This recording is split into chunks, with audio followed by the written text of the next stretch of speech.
teman-temannya yang lain ya. Bagaimana? Dari Innova aman dokter. Aman, oke. Yang lainnya? Dari saya juga masih aman sih. Oh ya, oke ya, dari 2 Korti ya. Dari saya juga aman, Dok. Iya, oke. Kita lanjutkan ya. Jadi pemeriksaan nanti hari minggu kedua ya. Minggu kedua melakukan pemeriksaan kualitas susu. Ya, tujuannya adalah mengetahui cara melakukan pemeriksaan terhadap kualitas susu yang meliputi sama ya keadaan susu dan susunan susu. Ya. Jadi keadaan susu ya bisa diuji dengan cara organoleptik. Ya, jadi keadaan susu ini yang nomor 1, nomor A, itu bisa diuji dengan uji organoleptik. Warna, bau, rasa, kekentalan. Mungkin sama dengan uji subjektifnya pada daging. Ya. Jadi warna susu bagaimana warnanya, baunya bagaimana, rasanya, ya. Kemudian kekentalannya bagaimana. Ya. Jadi warna susu, krem, ada yang kekuningan, kemudian ada yang keputihan. Ya. Kemudian bau, ya, bau susu. Rasanya mungkin ada yang asin, ada yang manis, kemudian kekentalan, ya, cair, ya. Kalau yang kental mungkin yang berupa yogurt, ya yogurt itu kental, ya sudah berubah menjadi padat. Nah, ini saya tunjukkan kandang sapi yang ada di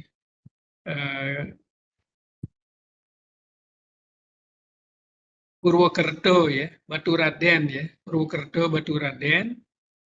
Ini peternakan sapi terbesar di Jawa Tengah. Maksud saya peternakan sapi perah ya, terbesar. Nah, ini sedang membersihkan kandang, akan melakukan pemerahan. Nah, ini ambingnya dibersihkan sebelum melakukan pemerahan. Nah, ini pemerahannya dilakukan secara manual ya, bukan milking machine ya. Jadi yang otomatis itu adalah menggunakan mesin, ya, milking machine. Nah itu ya. Nah, ini dengan cara manual. Ya.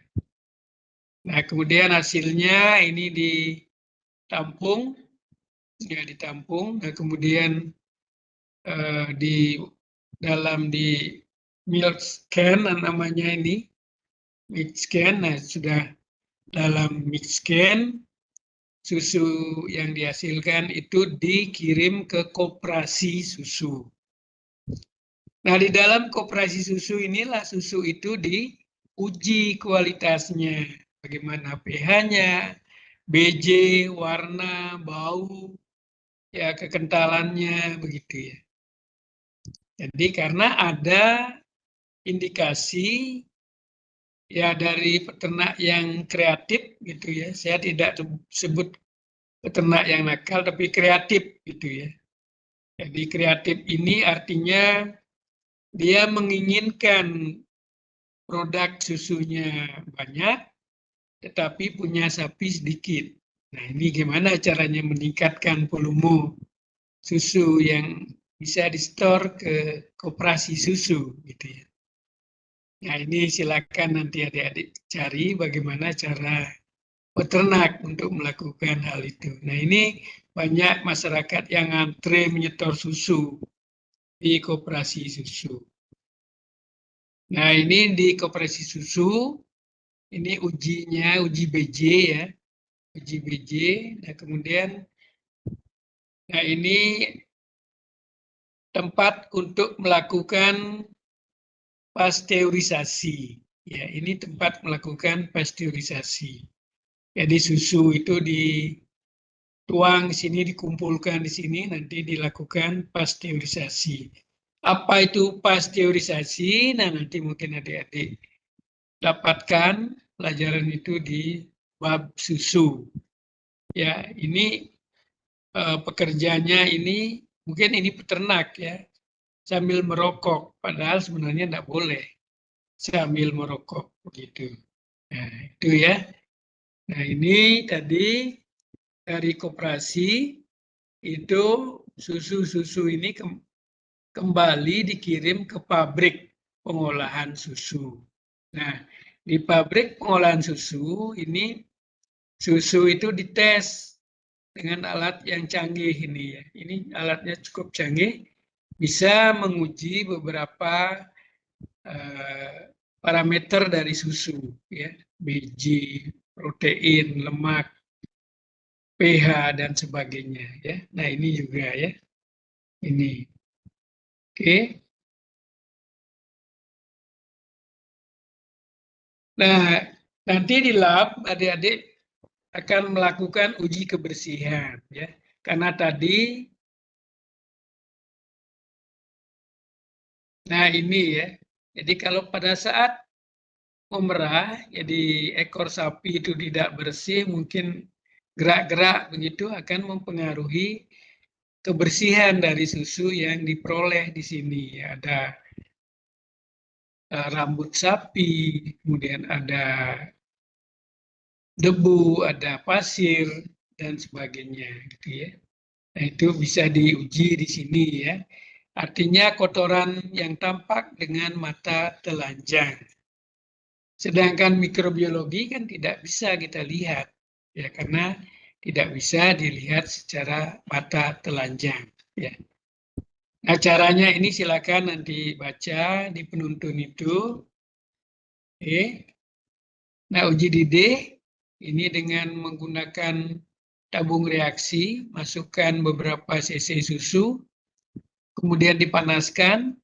Jadi apakah terjadi penggumpalan bila dipanaskan?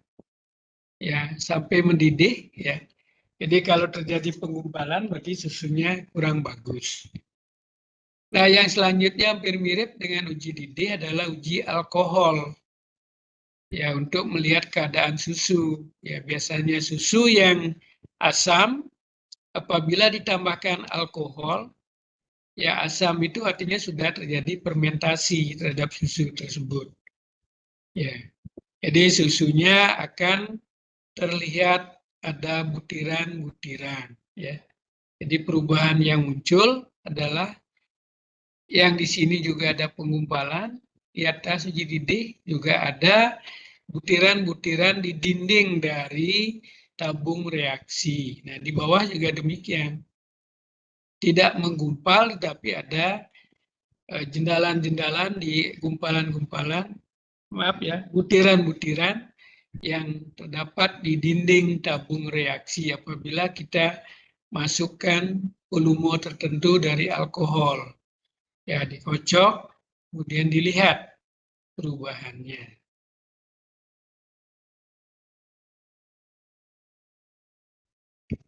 Penetapan derajat asam, nah ini penting sekali ya. Apakah susu yang akan distor ke koperasi susu, suasananya asam ataukah bagaimana? Ya. Nah, kalau derajat asam ini adalah mengetahui berapa sih jumlah asam, ya, jumlah asam ya, yang ada pada susu tersebut. Apakah tinggi ataukah rendah, ataukah sedang, gitu ya. Jadi kalau tinggi itu asam sekali berarti ya. Kalau rendah itu basah. Kalau sedang ini berarti pH-nya nanti yang terukur bisa 6 sekian gitu ya. Kalau di metode penetapan derajat asam bisa 4 sampai 7. Itu yang bagus gitu ya. Jadi derajat asamnya yang 4,5 sampai 7. Itu yang bagus. Keasamannya 6, sekian sampai 7. Nah, uji reduktase saya pikir sama tadi ya dengan uji reduktase pada daging ya. Cuman di sini bahan dasarnya adalah susu. Kalau pada daging, bahan dasarnya adalah kita membuat ekstrak dulu dari daging itu digerus, ya, ditambahkan volume tertentu dari Aquades, kemudian baru ditambahkan methylene blue. Kalau susu, ambil volume tertentu dari susu, langsung tambahkan methylene blue. Nah, setelah dikocok, langsung diinkubasikan. Nah, setelah diinkubasikan, start awal memasukkan di inkubator itu, itulah dihitung nolnya. Kemudian ke belakangnya berapa menit. Apakah dalam waktu 20 menit, 40 menit, 60 menit, dan seterusnya sampai 5 jam, belum terjadi perubahan, ataukah sudah terjadi perubahan pada awal-awal dari inkubasi tersebut. Ya, 20 menit kok sudah terjadi perubahan, ya berarti jumlah kumannya sangat tinggi. Ya, sangat tinggi. Ya, nanti bisa dilihat di konfirmasi di dalam tabel atau dikonversi dalam tabel. Ya. Uji katalase, ya. Uji katalase ini ada kuman-kuman tertentu yang menghasilkan katalase, ya. Jadi kuman-kuman ini cukup berbahaya, ya, untuk mengetahui apakah kuman itu apa namanya termasuk kuman yang berbahaya atau tidak. Itu yang di patologi klinik, gitu ya. Tapi di dalam Kesmapet, uji katalase ini juga kita lakukan untuk menguji kualitas susu. Apakah di dalam susu yang diperjualbelikan, yang ya susu segar, susu cair, gitu ya, itu terdapat sel, terdapat kuman yang menghasilkan enzim katalase. Ya. Nah, enzim katalase ini akan merubah H2O2 5% yang ditambahkan ke dalam susu tersebut. Ya. Nah, cirinya bagaimana? Ya, di dalam susu tersebut itu akan terbentuk oksigen, ya, O2 di ujung dari tabung katalase. Tabung leher angsa, ya, bentuknya seperti leher angsa. Itu di ujungnya itu akan ada gelembung-gelembung. Nah, gelembung-gelembung itu adalah hasil reaksi dari susu plus H2O2 plus adanya enzim katalase. Ya. Nah, H2O2 ini akan dirubah oleh enzim katalase yang ada pada sel kambing, sel bakteri, sel darah, ya, sel darah misalkan pada kejadian mastitis, itu akan ada sel-sel darah yang berisi enzim katalase. Yaitu yang akan merubah H2O2 menjadi H2O plus O2.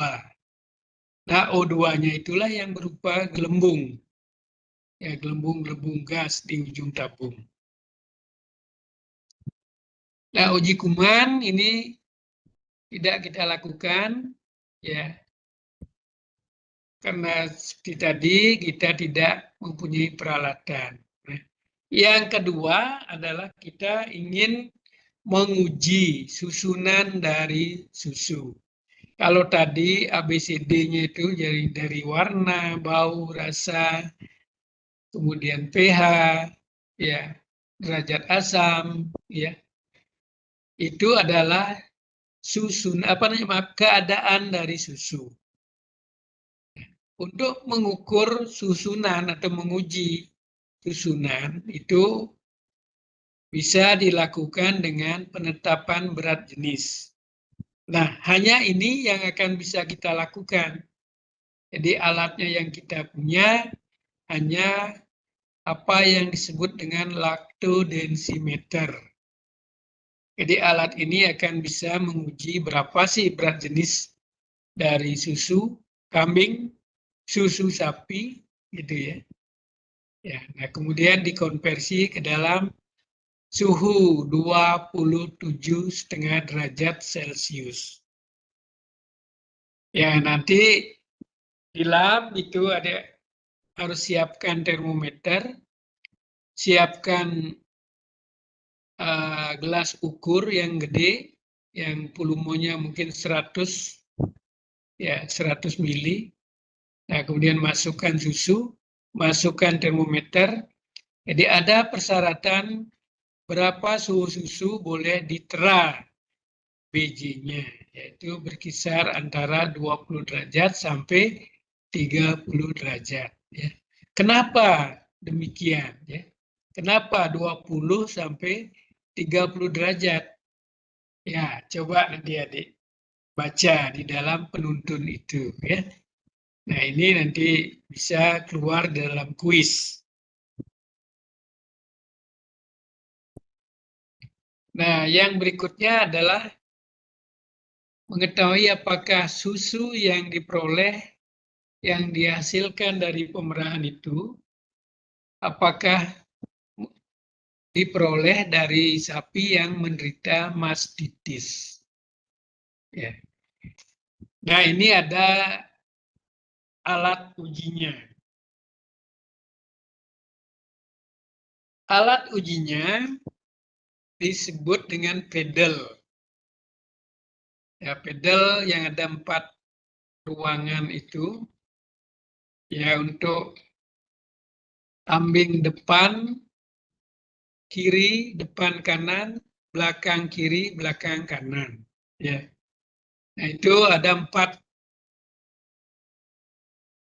legokan gitu ya. Ada 4 legokan ya. Yang kalau di lapangan tidak boleh terbalik ya. Nanti diagnosanya bisa terbalik. Ya, kalau salah memegang, kemudian salah membacanya, ya ini bisa penyakit yang diobati nanti bisa terbalik. Justru puting yang segar bisa diobati, sedangkan puting yang menunjukkan gejala mastitis dalam susu itu tidak terobati. Nah, oleh karena itu pedal ini tidak boleh terbalik. Ya, tidak boleh terbalik memegangnya.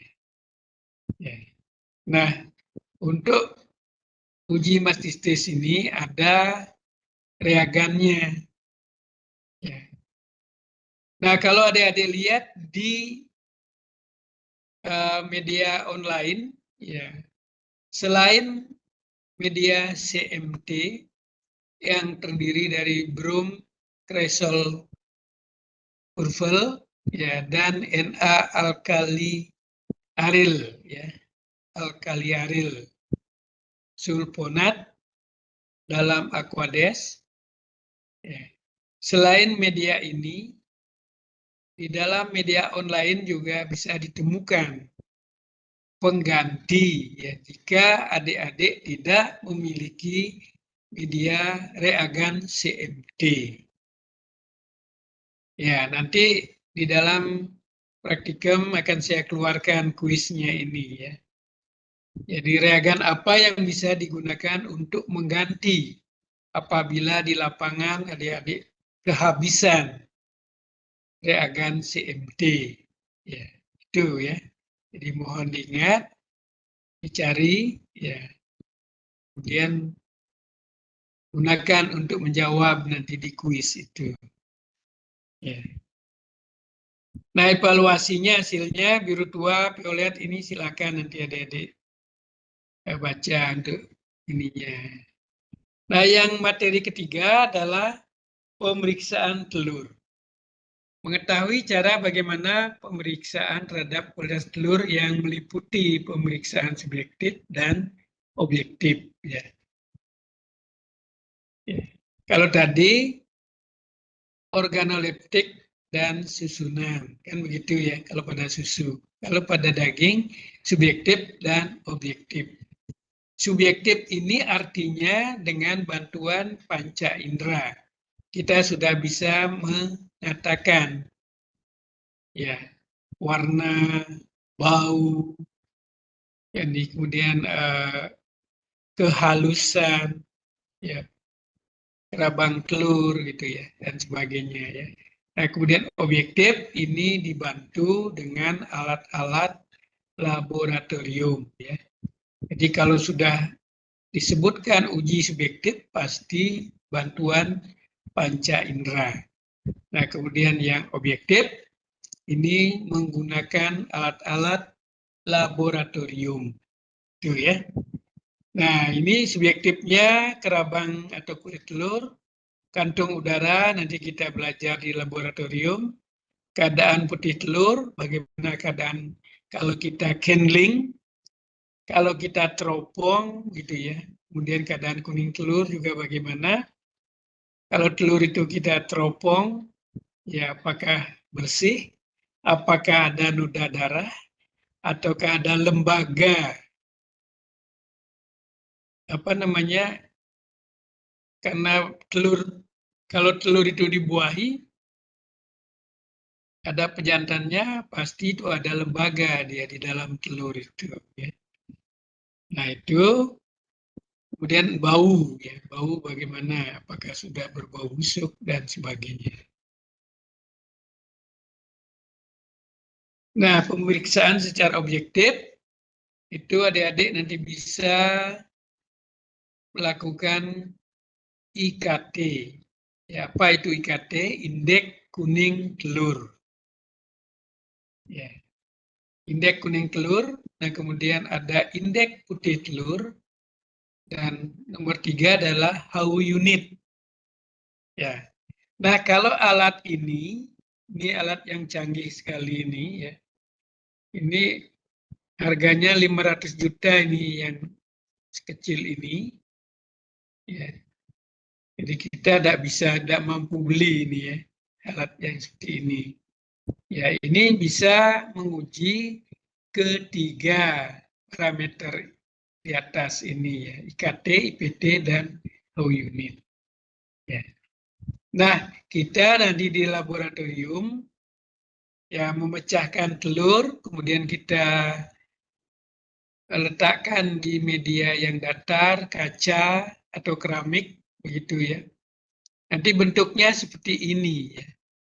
Jadi ini analoginya seperti ini ya. Jadi ini kuning telur menonjol dia. Nah, kemudian ini ada bagian putih yang padat. Kemudian ada bagian putih yang cair, tipis sekali. Ya. Nah cirinya kalau telur itu baik, putihnya ini tinggi. Ya. Kalau telur yang sudah kualitasnya buruk, itu putihnya cair seperti ini, datar, ya, tidak meninggi seperti ini, ya. Di sini tingginya ini disebut H, gitu ya. Kalau kita nanti ya tinggi kuning telur, gitu ya, tinggi putih telur, gitu ya. Kalau kuning telur itu bisa diukur di sini, di ya sampai dasar ini berapa tingginya. Kemudian jari-jarinya dari ujung ini sampai ujung ini berapa jari-jarinya. Kalau putih telur panjang dan lebar. Ya mungkin kalau waktu menuangkan itu, nah ini caranya mengukur jari-jarinya ya dari kuning telur. Kalau putih telurnya mungkin ada yang panjang dan ada pendek, sehingga kedua-duanya harus diukur. Berapa yang panjangnya, berapa yang pendek, dibagi 2. Dikalikan dengan tinggi putih telur ya, sehingga ketemu IPT, indeks putih telur. Nah, HU secara manual tidak menggunakan mesin ini, ya itu bisa dihitung dengan rumus. Asal pertama yang diketahui harus berat telur. Berat telur itu harus ditimbang berapa beratnya. Nah, kemudian baru dicari tinggi putih telur. Ya, masukkan ke dalam rumus. Nanti rumusnya ada di dalam buku penuntun. Nah, itu. Nah, kemudian praktikum yang berikutnya adalah penilaian. Sebelum melanjut, ada pertanyaan kira-kira untuk uji telur?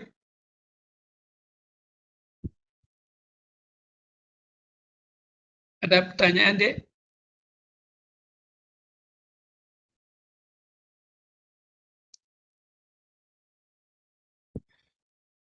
Sejauh ini belum ada, Dok. Belum ada. Oke, saya lanjutkan ya. Izin lanjutkan untuk penilaian RPH.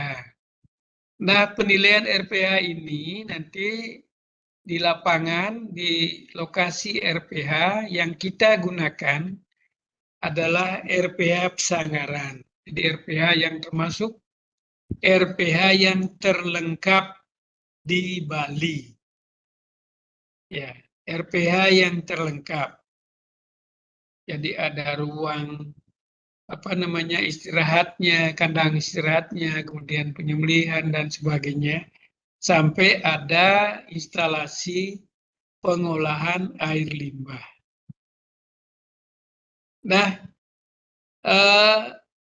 sarana apa yang tidak dimiliki, sarana apa yang dimiliki, nah itu kita harus mengecek di lapangan. Adik-adik harus melihat, ya apakah ada ini, ada ini, tidak ada ini, tidak ada ini, begitu ya. Jadi itu nanti bisa dipandu dengan menggunakan tabel, ya. Tabel sarana prasarana RPH, ya pada peraturan, maaf ya, bukan peraturan, SNI tahun 99, ya. SNI itu ada di sana dari segi lokasi, dari segi peralatan, dari segi air, dari segi alat angkut, dari segi pengolahan limbah, dari segi pekerjanya, karyawannya, apakah ada tempat istirahat, kemudian ada sarana sanitasi dan hygiene-nya gitu ya. Itu ada di SNI RPH tersebut. Ya, ini perlu adik pahami, perlu diingat ya, karena siapa tahu nanti ada adik-adik yang menjadi kepala UPT, kepala dinas dan sebagainya ya. Kalau ingin mendirikan RPH wajib tahu ini ya. Jadi mungkin di daerah-daerah di luar Bali mungkin masih banyak kekurangan RPH sehingga ada proyek ya, mungkin ada usaha untuk membuat sebuah RPH yang persyaratannya supaya memenuhi syarat nasional gitu misalkan, apalagi kalau bisa memenuhi persyaratan internasional. Nah, itu ya, silakan nanti baca di penuntun itu. Nah, terakhir mungkin ini adalah pemeriksaan postmortem. Tadi yang saya suruh bawa adalah organ, ya organ itu terdiri dari jantung, paru-paru, hati, limpa, ginjal, ya 5 organ itu ya. Nah kemudian kepala satu ya. Nah kita mulai dari pemeriksaan kepala. Ya. Kepala, jadi secara umum itu inspeksi namanya. Inspeksi dilihat secara menyeluruh apakah ada tanda-tanda mencurigakan bahwa kepala dari hewan yang disembelih itu menderita suatu gangguan atau penyakit. Ya. Nah setelah itu baru dilakukan uji atau pemeriksaan lidah, pemeriksaan masseter atau otot pipi. Melanjut pada pemeriksaan limfoglandula mandibularis, parotidea, retropharyngealis, suprapharyngealis, dan tonsil. Nah, itu ya, itu yang harus diperiksa di kepala. Kemudian di organ dada, esophagus, laring, trachea. Ini harus dilihat, ya. Kemudian paru-paru, jantung, dan diafragma. Ya. Nah, kemudian di rongga perut ada limpa, hati, ginjal. Usus tidak kita periksa, ya. Jadi yang diperiksa limpa, hati, dan ginjal. Nah, warna limpa yang normal bagaimana? Warna hati yang normal bagaimana? Kalau ginjal yang berubah bagaimana warnanya? Begitu, ya. Jadi indikasi adanya radang bisa ditemukan di mana pada limpa, hati, ginjal, paru-paru, jantung, dan diafragma. Ya. Nah itu, kemudian alat genital mungkin tidak karena di karkas, ya. Jadi bisa dilihat di saat melakukan pengamatan pemotongan hewan. Oke, karkas ini ya, jadi limfoglandula yang ada pada karkas adalah yang harus diperiksa. Nah, kalau prescapularis itu ada di sini kira-kira, ya.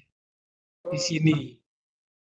Ini di ujung dari tanda panah ini, ya. Nah, kemudian prefemoralis itu ada di sini. Ya, ini di sini juga ini, ya. Ada di sini, ada di sini. Nah, kemudian inguinalis kalau pada yang jantan, Maria pada betina itu ada di sini dia. Ya, ini di sini, ya. Nah, kemudian axillaris itu ada di tiak, ya. Iliaka juga begitu, ya. Popliteia juga di dalam ini. 3 ini ada di dalam, ya. Nah, selain memeriksa ini tadi, itu ada diperiksa diafragma dan interkoste, ini yang di bawah, ya. Jadi interkoste antara tulang rusuk, diafragma antara sekat dari rongga dada dengan rongga perut. Nah, apa tujuannya melihat interkoste dan diafragma? Itu adalah melihat adanya investasi dari kista. Ya, karena tidak tertutup kemungkinan ada larva dari cacing pita yang disebut dengan kista. Ya, pada daerah-daerah endemis, ya, dari Papua. Mohon maaf deh ini, Adi. Enggak, Dok, sudah, Dok. Ya, itu ya. Jadi kalau daerah-daerah endemis seperti Papua, kemudian Karangasem kalau di Bali itu, ya. Jadi beol dan kandang babinya itu belum bagus, belum secara bagus dikandangkan babinya, ya masih ekstensif, ya tidak intensif, gitu ya. Inilah menyebabkan terjadinya terus siklus penularan cacing pita dari hewan ke manusia, dari manusia ke hewan, gitu ya. Jadi melingkar begitu terus. Oke, penuntun itu silakan sudah saya wanti-wanti sejak minggu pertama, ya. Nah, hasil praktikum, ya, hasil praktikum yang adik-adik dapatkan nanti, ya, ini disebut dengan team based, ya, kan case based project, team based project, ya, team based project. Nah, di dalam team based project ini, jadi masing-masing mahasiswa itu mengumpulkan bukti laporan sementara, ya, laporan sementara praktikum yang ada di bagian belakang dari penuntun praktikum.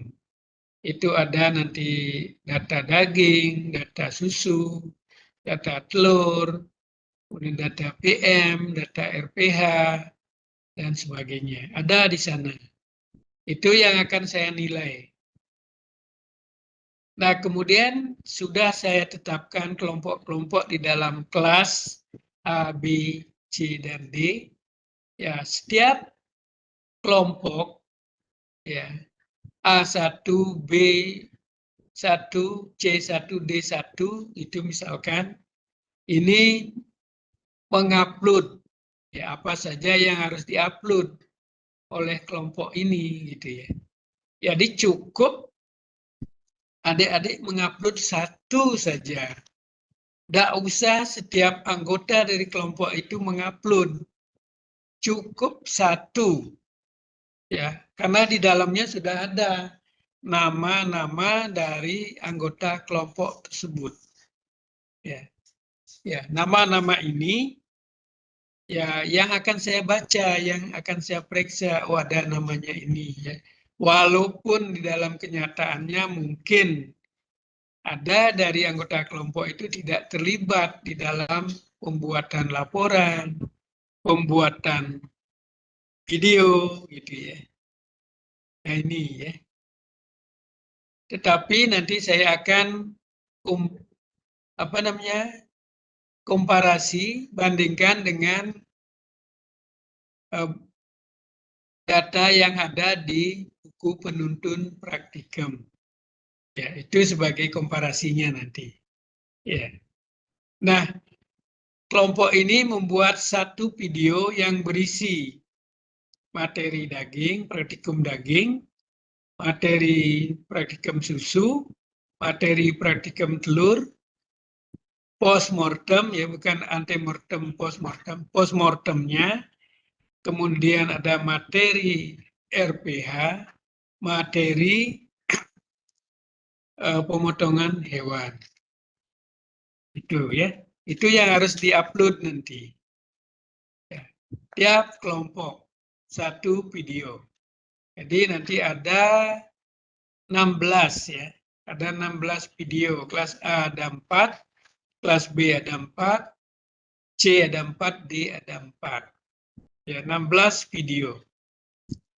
Nah, kemudian yang berikutnya tugas adik-adik adalah tiap kelompok membuat satu laporan. Ya, laporan praktikum yang dibuat nanti adalah dalam bentuk laporan ilmiah. Diketik. Ya, diketik. Kemudian mengikuti format penulisan ilmiah FKH.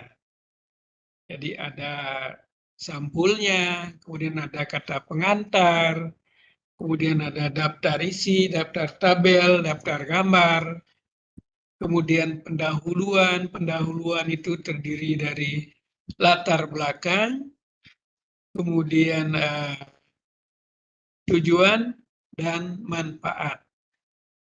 Ya. Latar belakang, tujuan, dan manfaat. Nah, kemudian bab 2-nya berisi tinjauan pustaka tentang daging, susu, telur, antemortem, postmortem, RPH, dan seterusnya. Itu tinjauan pustaka tentang bab 2. Nah, bab 3, metodologi. Metodologi ini berisi tentang cara tadi untuk mengumpulkan data atau memperoleh data. Ya, dari daging misalkan, warna bagaimana caranya. Kemudian tekstur, konsistensi, bau, ya, kepualaman, jaringan ikat, bagaimana caranya. Ya. Jadi jangan nanti adik-adik membuat atau menuliskan materi praktikum atau metode praktikum yang tidak dikerjakan. Hanya yang dikerjakan, yang dibuat. Itu ya. Jadi saya akan koreksi, jadi kalau ada yang membuat di luar dari materi yang dikerjakan, itu akan saya kurangi nilainya. Ya, karena sudah saya wanti-wanti supaya laporan praktikum ini tidak tebal sekali begitu ya. Ya. Jadi harus dipilah-pilah, harus yang benar-benar dikerjakan. Seperti susu misalkan, adik-adik tidak mengerjakan pengujian kadar lemak, bahan kering tanpa lemak, itu tidak perlu adik-adik menulis metodologinya. Ya, cukup dengan menulis cara pengujian BJ pada susu dan cara penetapan nilai BJ pada susu. Ya. Nah itu ya. Bab 3, bab 4 hasil dan pembahasan. Nah ini di sini akan muncul ya.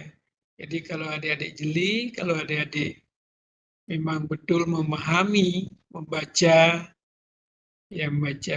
bahan kuliah, kemudian materi praktikum itu akan kelihatan di sini ya, dan kelihatan. Jadi evaluasi yang harus dilakukan terhadap daging, susu, telur, PM, RPH, kemudian pemotongan hewan. Yaitu isinya dari laporan tersebut. Ya. Berisi 6 materi praktikum. Oke, itu mungkin yang bisa saya jelaskan. Jadi hasil akhir nanti dari praktikum.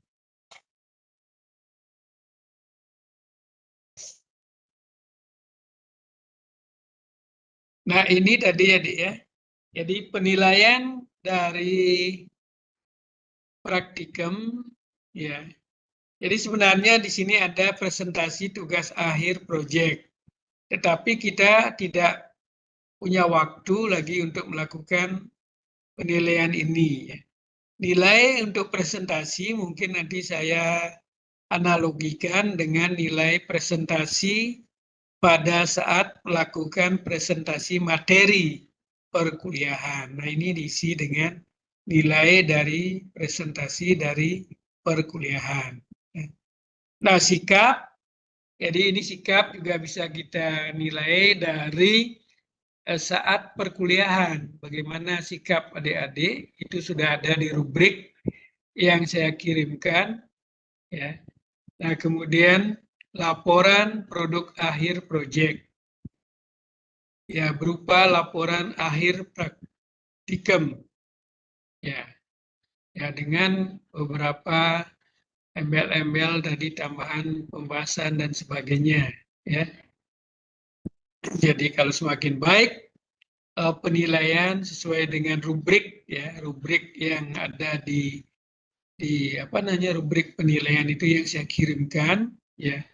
Bagaimana caranya membahas, menyimpulkan, menyarankan dan sebagainya itu ya nilainya akan mendapatkan nilai 50% dari nilai laporan tersebut.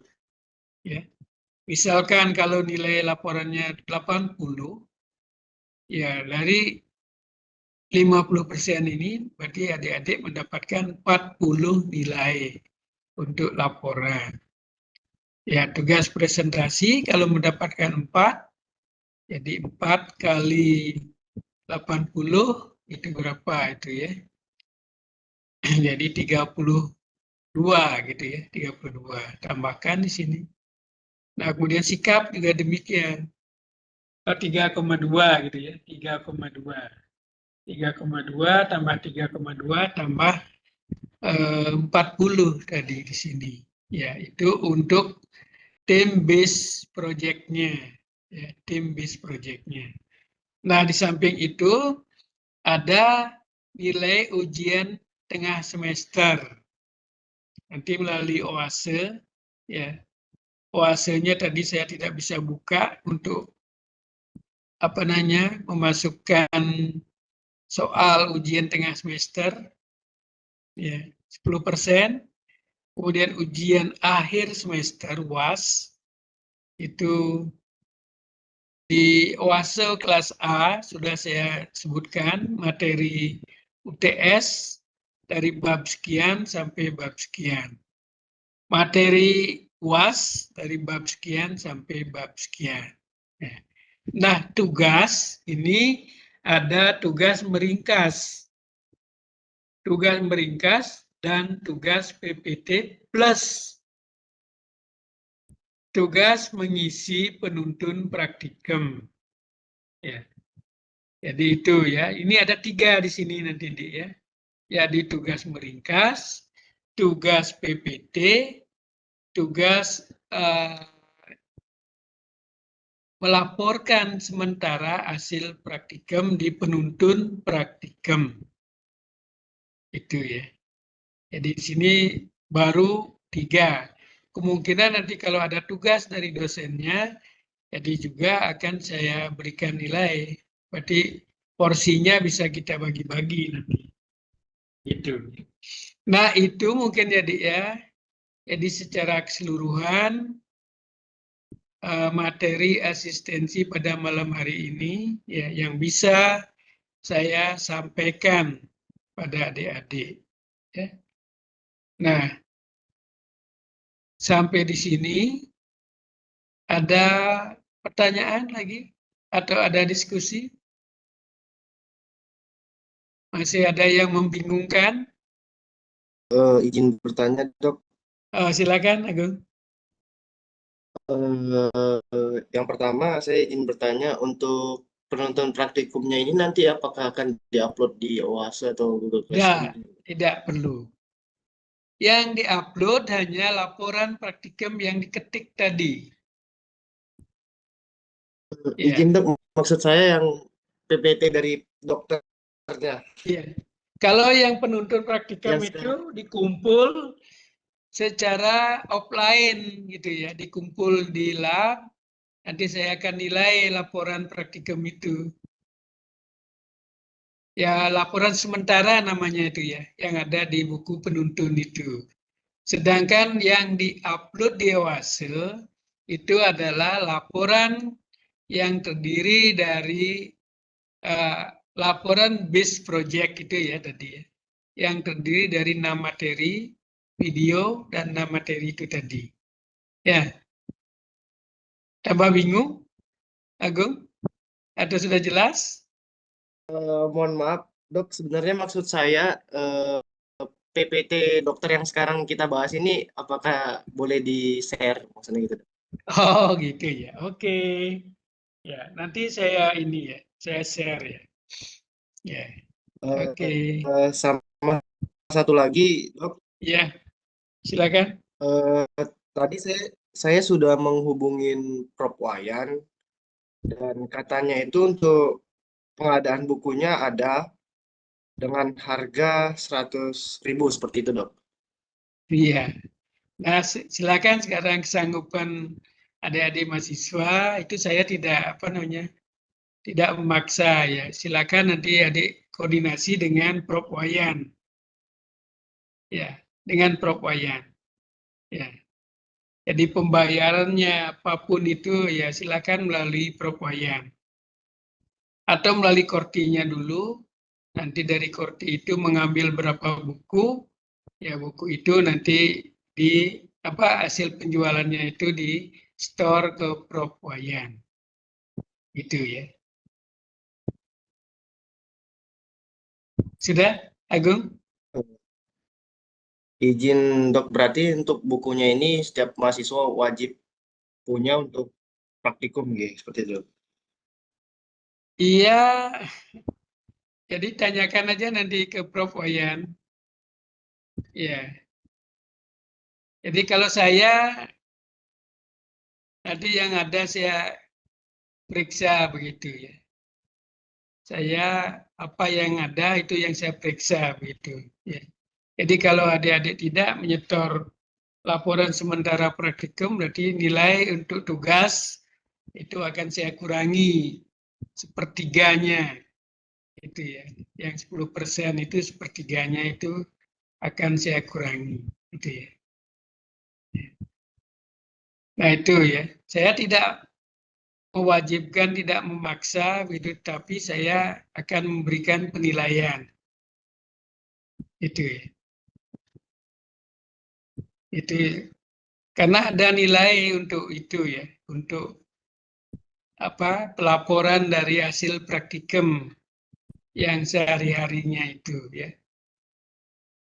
Itu Dek Agung. Oke, baik dok, terima kasih Ya, banyak. ya. Yang lain silakan kalau masih ada.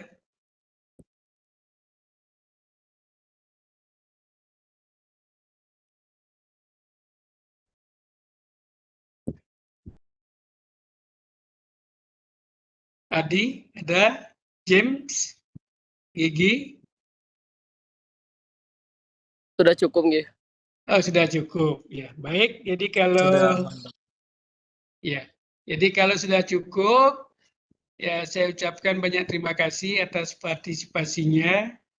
Kemudian apabila ada hal yang mungkin kurang berkenan, ya saya mohon maaf dan saya tutup presentasi ini atau asistensi ini.